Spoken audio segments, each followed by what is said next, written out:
नमस्कार, आप देख रहे हैं मेट्रो सिटी पोस्ट। आज की एक एक्सक्लूसिव रिपोर्ट हमारे पत्रकार स्पर्श देसाई द्वारा कवरेज की गई है, जो आपके सामने है। मुंबई कांग्रेस विचार विभाग में राष्ट्रीय चेयरपर्सन डॉक्टर गिरिजा व्यास जी का बर्थडे केक काटकर मनाया गया। आप देख रहे हैं metro city post. Mumbai Congress विचार विभाग में राष्ट्रीय चेयरपर्सन डॉक्टर गिरिजा व्यास जी का बर्थडे केक काटकर मनाया गया और 1 मई की महाविकास अघाड़ी की ब्रजमोट सभा शाम पर सभी पदाधिकारियों की चर्चा हुई। भारी संख्या में सभी पदाधिकारी कार्यक्रम को सफल बनने के लिए तैयार हो गए हैं, जिसमें मुंबई कांग्रेस विचार विभाग अध्यक्ष राकेश यादव, मुंबई उपाध्यक्ष इरशाद खान, अख्तर अली, सुनील शुक्ला, इस्माइल सारंग, सहसचिव समीर सोलकर, बीबी बेगम, दक्षिण मुंबई अध्यक्ष प्रशांत खानोलकर, उत्तर मध्य मुंबई अध्यक्ष Felix Lewis, MD Ali, Aruna Singh, Geeta Kanchan, Bharat Ambole, Aslam Shaikh, Salim bhai, Mushtaq, Raju Rahman, Farooq मेपलकर और सभी पदाधिकारी उपस्थित थे।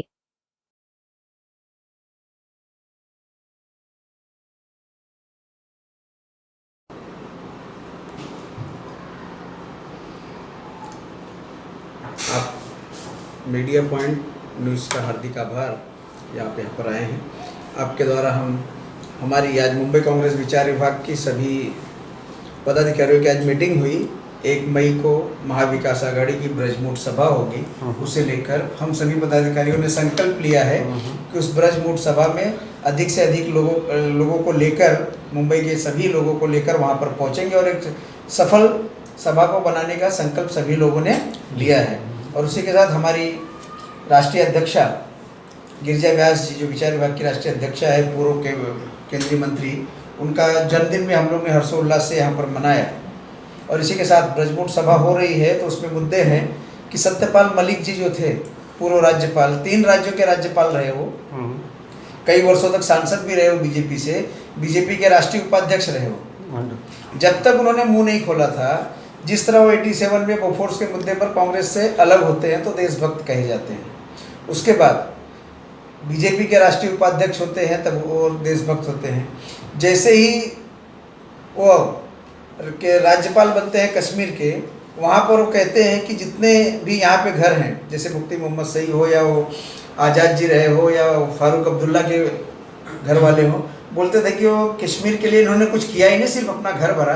तब तक वो बीजेपी के लिए देशभक्त थे, इस देश के लिए देशभक्त थे। जैसे उन्होंने पुलवामा का कांड उजागर किया, आज 40 लोगों का हत्यारा कौन, अगर वो नाम बता रहे हैं तो मोदी सरकार थी उस समय की, 2019 के पहले की।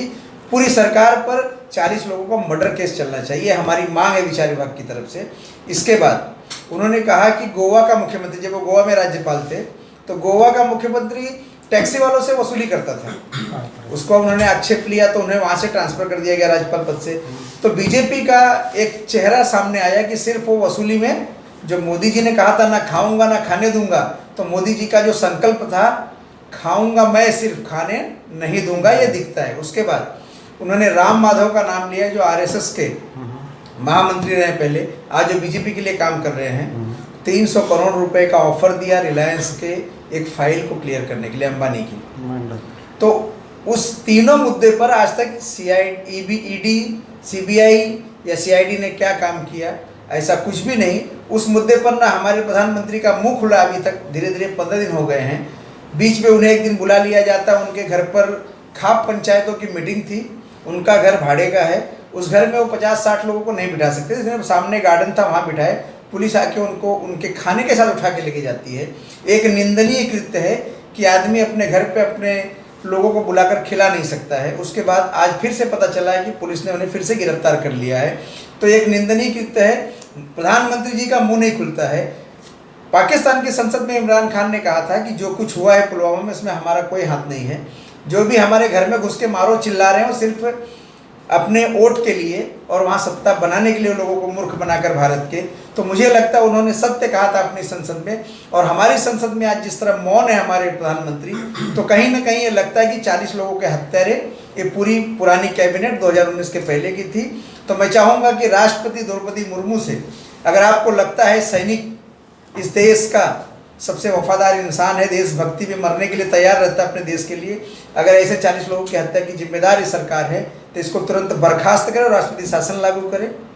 और दूसरी बात, मैं 40 उन नौजवान के घर वालों से कहूँगा कि आप लोग स्वयं एक केस दाखिल करें उस सरकार पर, और उसके बाद आर्मी से भी आह्वान करूँगा, और उसके बाद इस देश की जनता से जो देशभक्ति का जज्बा रखते हैं वो सभी लोग रोड पर उतरकर इस मामले का खुलासा करें कि वो 40 का हत्यारा कौन।